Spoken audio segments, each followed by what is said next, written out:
কাপল দেখতে পাই। নারুতো, সাসকে, সাই, শিকামারু সবারই মোটামুটি একটা হ্যাপি এন্ডিং হলেও আমাদের কপি নিনজা স্টিল সিঙ্গেল। সে এখনো বিয়ে করেনি। কিন্তু কেন?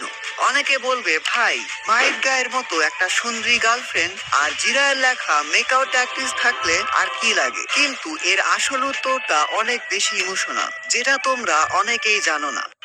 Everyone you're talking about has already been killed.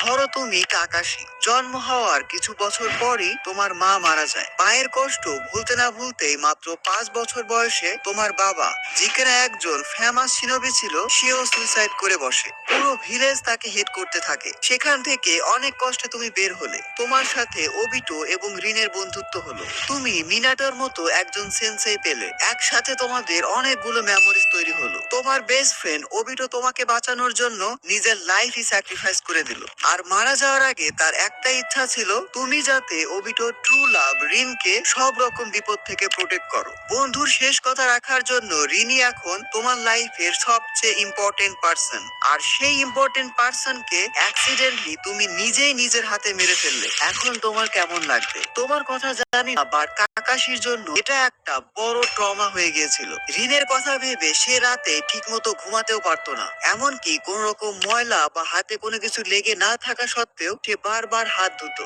কারণ এই ট্রমাটা এমন পর্যায়ে চলে গিয়েছিল যে কাকাশি ভাবতো তার হাতে এখনো রিনের রক্ত লেগে আছে। এখানেই শেষ না। এরপর ধরো তুমি তোমার সেন্সে মিনাতো এবং কুশিনাকেও নিজের চোখে